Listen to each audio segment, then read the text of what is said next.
mangrove di Kabupaten Pati dinilai memprihatinkan akibat terjangan gelombang air pasang di wilayah Pantura.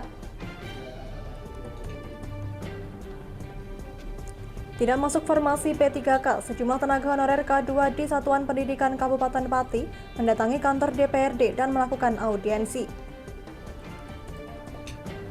Menteri Pariwisata dan Ekonomi Kreatif Sandiaga Salahuddin Uno mengunjungi apresiasi kreasi Indonesia di Kota Tegal, Jawa Tengah. Selamat sore pemirsa, bersama saya Amanda Soraya, inilah Jateng hari ini.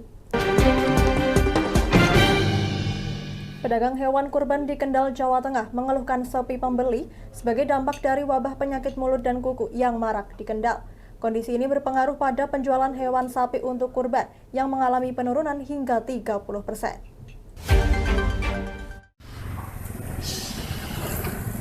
Beginilah aktivitas di kandang milik Edi Subianto, pedagang hewan kurban di Desa Lanji, Kecamatan Patebon, Kendal, Jawa Tengah.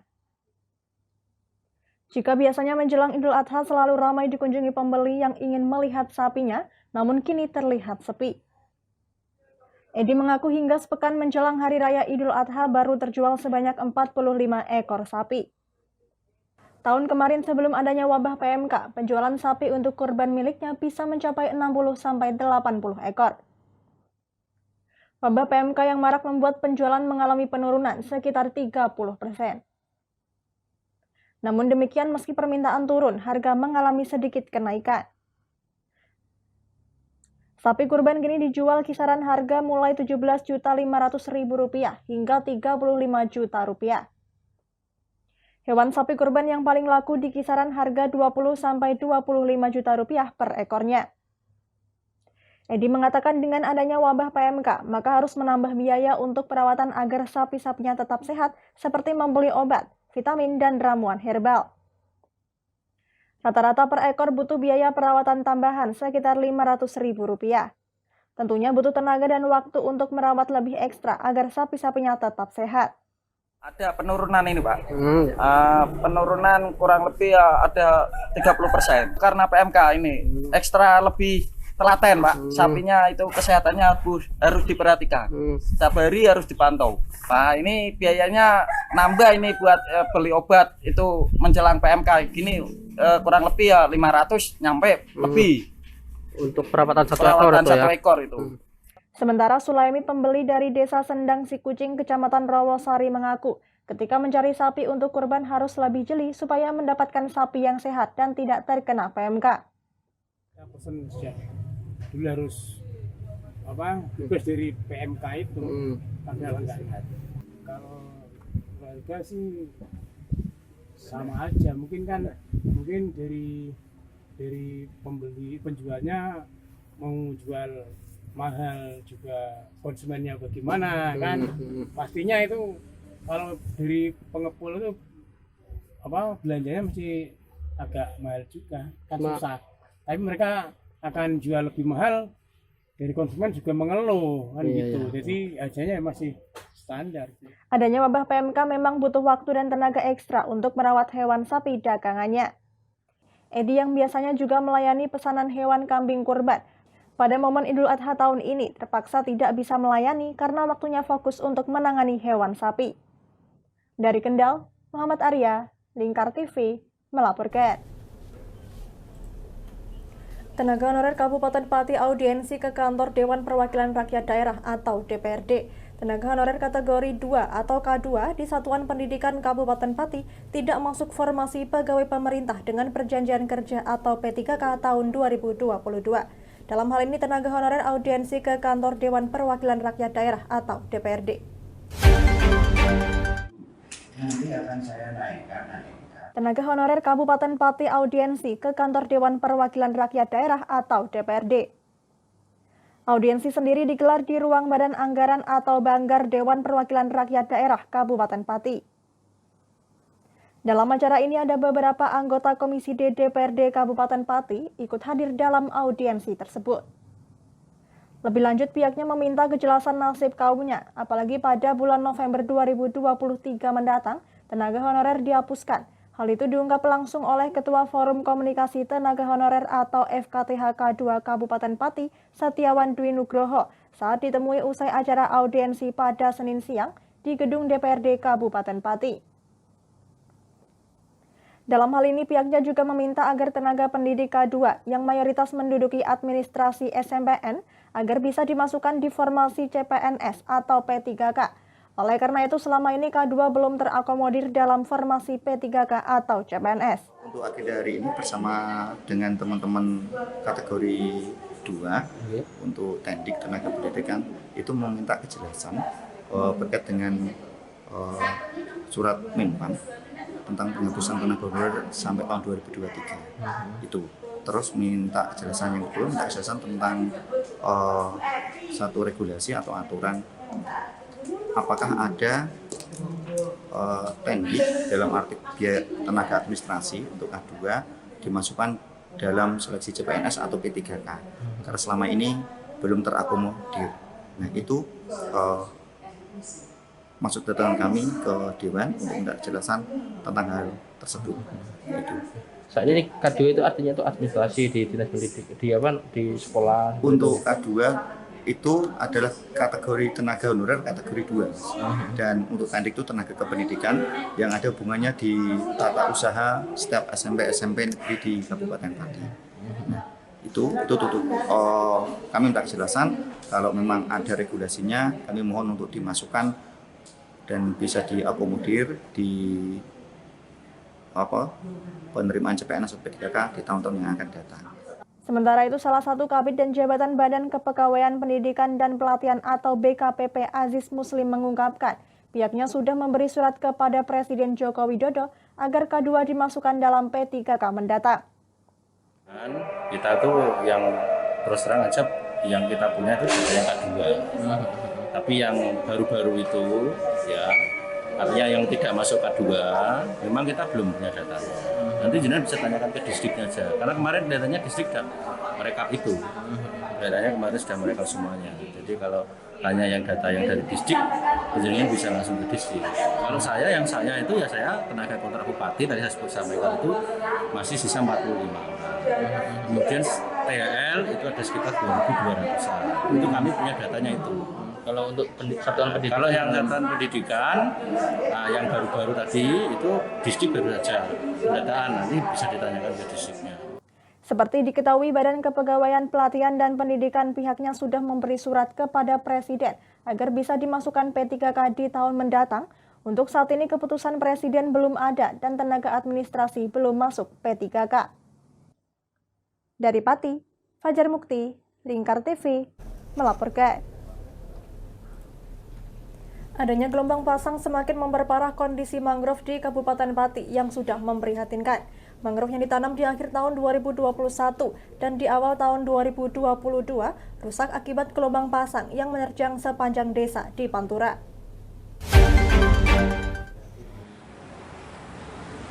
Kondisi mangrove di Kabupaten Pati saat ini masih memprihatinkan akibat gelombang pasang yang menerjang sepanjang desa di Pantura. Hal itu diungkapkan oleh Kasih Penataan Lingkungan atau DLH Pati Eko Putranto saat ditemui di ruang kerjanya pada Senin siang. Lebih lanjut, ia mengatakan bahwa tanaman mangrove pada akhir tahun 2021 dan awal tahun 2022 banyak yang rusak akibat gelombang pasang. Saat ini desa-desa di Pantura banyak yang terkena gelombang pasang. Desa-desa tersebut antara lain yakni Desa Banyutowo, Desa Pangkalan, Desa Tunjung Rejo, dan Desa Bulu Manis Kidul.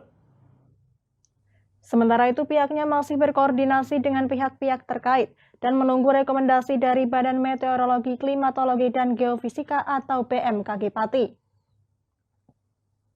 Untuk saat ini Dinas Lingkungan Hidup atau DLH Pati belum bisa memastikan untuk kerusakan tanaman mangrove itu sendiri. Saat ini sebetulnya masih memprihatinkan ya. Kondisi mangrove karena mangrove yang kami tanam beberapa bulan yang lalu di akhir tahun 2021 di awal tahun 2022 ya, di sepanjang desa-desa di Pantura ini banyak yang hancur karena gelombang pasang yang tinggi ya. Dan Desa-desa tersebut antara lain Desa Banyutowo, Dukusti, Kecamatan Dukusti, ya. Terus di Kecamatan Margoyoso itu ada Desa Pangkalan, Tunjung Rejo, terus Desa Banyumanis, kok Banyumanis ya? Bukan Banyumanis, Tunjung Rejo, Pangkalan, Bulu Manis Kidul, Bulu Manis Kidul ya.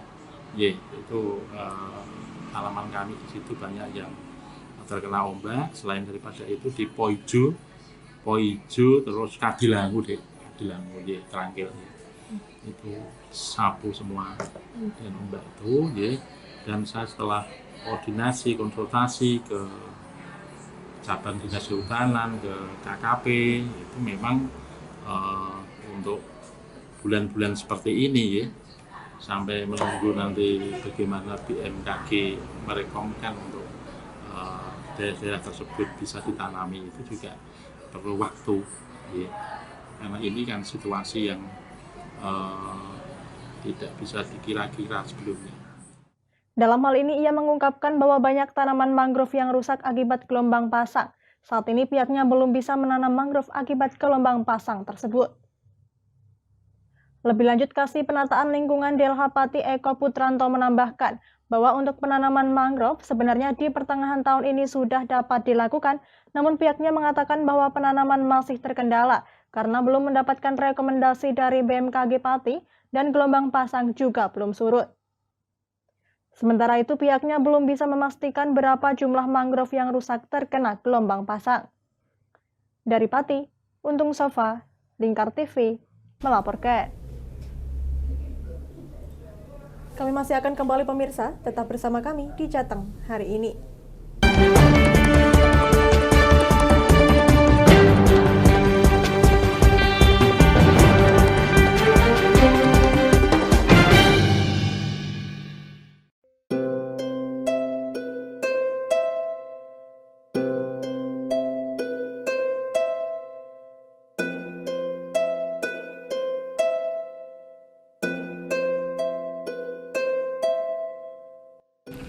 Wah iki yo siaran TV apik temenan.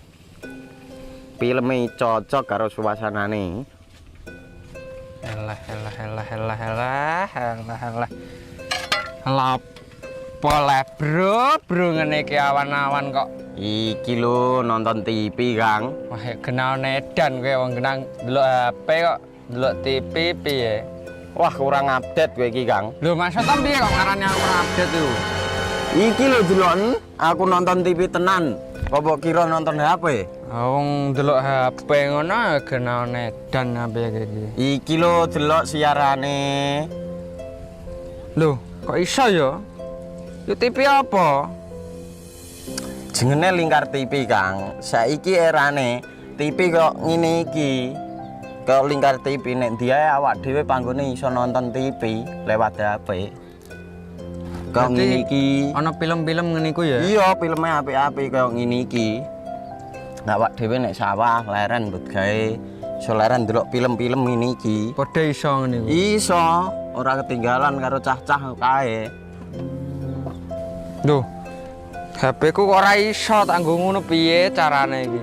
Iki lho Rip, tak doi carane. Piye? Kowe buka Play Store. Play Store, Mas. Yo iku pokoke. Play Store apa? Ketik Lingkar TV. Engko lek wis ngono, klik install. Nah, engko wis ana metu menune Lingkar TV karek ndelok siaran apa ae.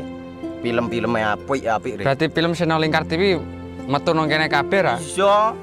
Filme wah cocok karo suasana cara didelok ngene. Oh, wis iki iso iki. Iya metu kabeh ngene TV wah. Iya. Kondiange ya. Mangkane Lingkar TV filme apik-apik kabeh. Iya, aku ngene kok lagi reti iki malah. Sekolo ana bocah-bocah jaki delok. Heeh, ben seru nang kene ya, kawan. Wabek. Rene lo. tak deloki apik-apik ana film Josh sih.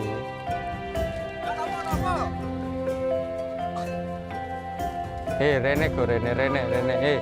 Oh iki lho tak deloki film nang Lingkar TV. Solutif dan terpercaya.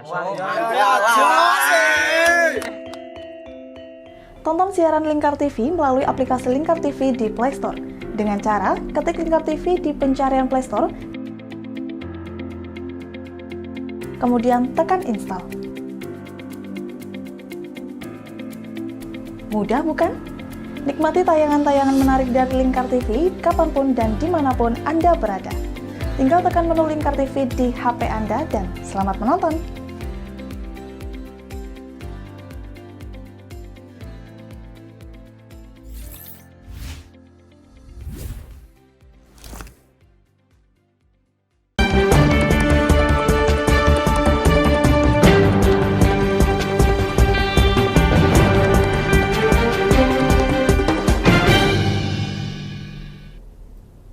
Masih bersama Jateng hari ini pemirsa, proyek strategis nasional kawasan industri terpadu Batak terus melengkapi infrastruktur penunjang transportasi yang ekonomis dan kemudahan dalam bisnis internasional, salah satunya perluasan stasiun dan pembangunan pelabuhan.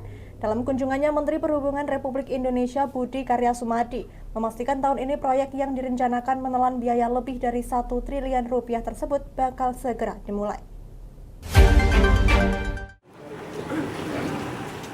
Menteri Perhubungan Budi Karya Sumadi bersama jajarannya Direktur Kepelabuhan Subagio, Direktur Prasarana Perkeretaapian Harno Trimadi, Direktur Utama PT Pelindo Arif Suhartono, dan staf khusus Menhub mengunjungi kawasan industri terpadu Batang, Jawa Tengah. Setelah melihat dan mendengar paparan dari Direktur Utama PT KITB Galih Saksono bersama Direktur Operasional Alder Manarisan Siahaan, rombongan dari Kementerian Perhubungan Republik Indonesia menuju site project yang berada di pantai pelabuhan Desa Ketanggan, Kecamatan Grinsing, Kabupaten Batang, Jawa Tengah.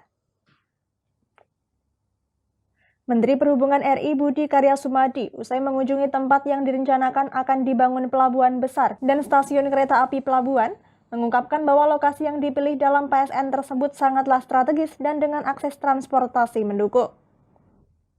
Adanya gerbang tol Trans Jawa, jalur pantura nasional, jalur kereta api dan ditambah adanya pelabuhan, ke depan dipastikan bisa memotong biaya operasional lebih hemat dan ekonomis. Rencana pendirian pelabuhan tersebut telah dikoordinasikan dengan Pelindo untuk membangun dan mengoperasikan pelabuhan feeder ke pelabuhan besar lainnya untuk dry port kereta api juga akan segera dibangun, di mana lintasan rel kereta api diantaranya pelabuhan dan kawasan industri sangat ideal untuk mendapatkan biaya logistik yang efisien. Proyek perluasan di stasiun kereta api pelabuhan dan membangun pelabuhan baru sarana penunjang KITB dipastikan tahun ini sudah running dikarenakan tingginya minat para tenan yang berinvestasi. Operasional pelabuhan itu akan baik apabila ada satu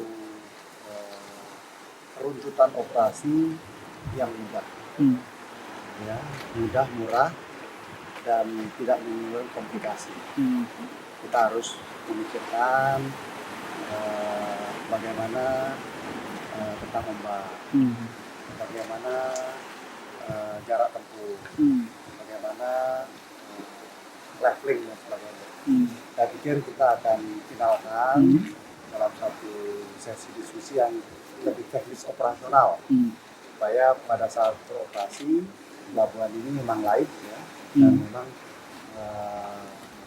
ekonomis, ya, dan tidak menimbulkan biaya operasional yang mahal. Pelabuhan yang dikelola oleh Pelindo tersebut akan terus dilakukan pengembangan hingga tahun 2024.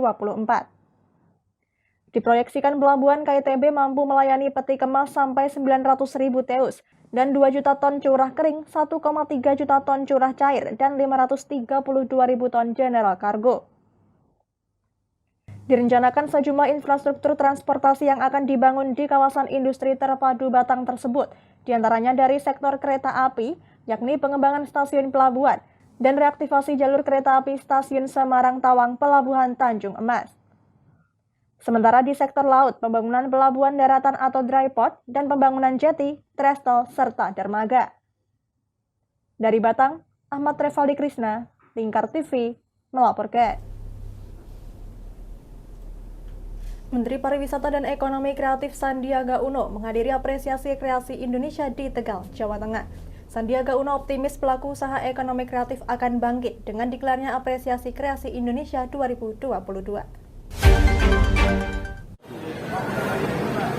Didampingi Wali Kota Tegal Dedion Supriyono dan Bupati Tegal Umi Azizah, Menteri Pariwisata dan Ekonomi Kreatif Sandiaga Salahuddin Uno menghadiri apresiasi kreasi Indonesia di salah satu pusat perbelanjaan di Kota Tegal, Jawa Tengah. Sandi langsung mengunjungi satu persatu dari 27 stand pelaku UMKM yang memajang sejumlah kerajinan kria, fashion, hingga kuliner. Sandi mengaku sangat bahagia karena optimisme dari kebangkitan UMKM terlihat dari tampilan 27 stand peserta apresiasi kreasi Indonesia atau AKI 2022. Para peserta menurutnya merupakan ujung tombak untuk membuka 1,1 juta lapangan kerja baru. Pihaknya akan mendorong terus para pelaku ekonomi kreatif ini sebagai tatanan ekonomi baru. Sandi juga berpesan agar pelaku usaha ekonomi kreatif memasarkan produknya dengan digital marketing. Sementara terkait kesulitan para pelaku usaha ekonomi kreatif di Kota dan Kabupaten Tegal untuk mengurus perizinan dan standar nasional Indonesia, pihaknya akan membantu bersama pemerintah daerah setempat. Tadi promosi seperti Marisa Group yang memiliki Abon Lele. Kita langsung nggak pakai lama, kita berikan endorsement. Saya, Pak Wali, Bupati, dan semua memberikan endorsement bahwa lele itu bukan hanya bergizi tapi uangnya kok. Nah, sentuhan seperti itu yang diperlukan sekarang sehingga pemerintah bisa mampu untuk memberikan solusi kepada masyarakat, terutama dalam tantangan ekonomi yang akan ada. Apresiasi Kreasi Indonesia atau AKI merupakan program pengembangan ekonomi kreatif melalui peningkatan kapasitas dan pameran kepada para pelaku usaha ekonomi kreatif melalui pada subsektor kuliner, kria, fashion, aplikasi, film dan musik yang diselenggarakan di 16 kabupaten kota di Indonesia. Dari Tegal, Gus Fadilah, Lingkar TV melaporkan.